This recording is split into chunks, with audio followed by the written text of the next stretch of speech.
William, congrats on a great season, man. Bears win the state championship. Your Gatorade State Player of the Year. I saw you won the Advocate Star of Stars. Can you describe what this year has been like for you? I would imagine probably a bit surreal, but what's it been like for you? Yeah, it's like unrealistic, and in my eyes, like never thought any of this would happen. But for me, state championship was the most important piece of the puzzle. I love everyone on Catholic High, and of course, Natty Champs, baby, bringing it back home. Everyone on Catholic's team, they all deserve the awards that they received, and it was a great season. And looking forward to the next step. What was it like? We're showing the video right now. You were on the bump there in the final against Curtis. Of course, the Bears shut out Curtis 5-0. You're on the bump for the final out. What was that moment like for you? Been dreaming about it since my freshman year. Before the game, told my coaches that no matter how many pitches I was at, they weren't taking me out. It was kind of selfish, but I was throwing the final one. But it's not as great as people may perceive it. Like, you're just at the bottom of a bunch of sweaty boys jumping on top of you, and you're getting your face kicked into the ground. I had like a turf burn on the side of my cheek from just getting pounded into the turf. But you really don't care in the moment. It's just the aftermath that hurts a little bit. William Schmidt is with us.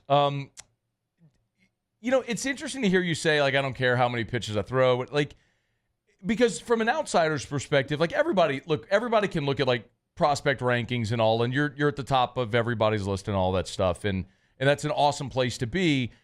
I mean, is there a point, though, where you think about your future and what's ahead, and, like, do you jeopardize or risk what's ahead of you for what's in front of you right now? To win a state championship, no. But, our coaching staff handles it all pretty well. They know what's at stake, and they did a great job of handling it this year. But during the high school season, it's all about winning that game that day, each pitch at a time. William Schmidt is our guest. I obviously haven't I haven't known you as long as Ryan has and seen you since you were 8, 9 years old, play whatever. But it's when you talk to scouts and people who talk about you, like, your development in the last 12 to 16 months has just been like to the next level. Can you kind of walk us through what that was like? Like, when did you start to know, and how did you take this leap from like prospect, like really good player, to, my God, like, you might be a first round pick? Yeah. Well, freshman year, I almost transferred schools because I didn't even make the baseball team almost. But I was I was a late bloomer, like 5'5", 100 pounds, soaking wet. Like, bottom of the line baseball player, like bottom of the barrel, no good. And coaches kept me along for the ride. And about a year later, I grew like a foot and put on a little weight and started to throw a little harder, but was still like, I was good, but I wasn't this good. And then after my sophomore year, I grew into my body a little bit, and it all started coming together. Like, just one summer, one event at a time. Like, you just kept seeing jumps upon jumps. And I started getting on a program, gaining weight, getting stronger.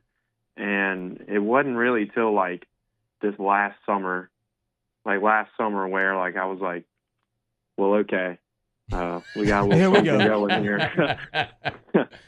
But you did some things. Something going here. But you did some things on your own. I saw you. I saw you training, and I saw you working out every single day. And it was on top of the stuff that was required of you. You did a lot on your own, and this goes back, when you were in Little League, but it really ramped up in the weight room. There were times where I would see you after Catholic's practice and Catholic's weight training, in traction training by yourself, right? Yes, sir. With Paul Moffitt. Attaboy. Yep. You signed with LSU, and I think a lot of us saw earlier this week you were up at the game up in North Carolina. William, it kind of feels like you're like a lot of people who grow up around here. You watch that team, you love them, and you dream to play for them. Can you just kind of walk us through that, like what your relationship is throughout your life with LSU and watching the team play? Oh, yeah. I mean, I'd almost call myself a super fan. I've lived in Baton Rouge for 18 years. I've gone to every single football home game since I was like 6 years old. Then went to the regional and super regional last year. Went up to North Carolina this last week. But I'm just a super fan who happens to be good at baseball, and that's just like an extra benefit of it. I mean, I guess it's cool that a dream gets to come true for a kid like me growing up here. And, I mean, it's just cool how it all works out like that.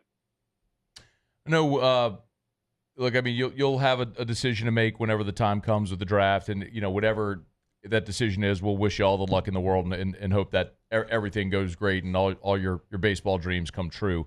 But can you tell us what it's been like to be recruited by Jay Johnson and this staff? I think he is the best recruiter in college baseball. It is hard to say no to him. He's a great recruiter, great coach. The whole staff is. But I'm not gonna say he puts the pressure on you, but he makes it hard to refuse. Can you give me an example? Like, you mean like when he's talking to you on the phone, in person? Like what? Because most people listening understand, like I and most people listening will never have a coach recruiting them to play college sports. So what's that like? When he wants you, bro. He wants you. He will not stop until he gets you. No, but I mean, he does a great job of it. Like after I opened up like a year ago, like 9 months ago, I was on the phone with him 3 times a week for however long. And he's so good at his job. It's so hard to say no to him.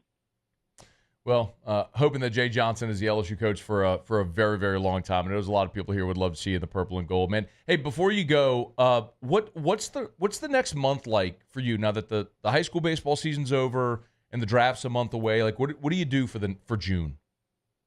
I've just been in the weight room trying to gain weight because whether I go to the draft or go to LSU, I'm gonna have to put on some weight sooner than later.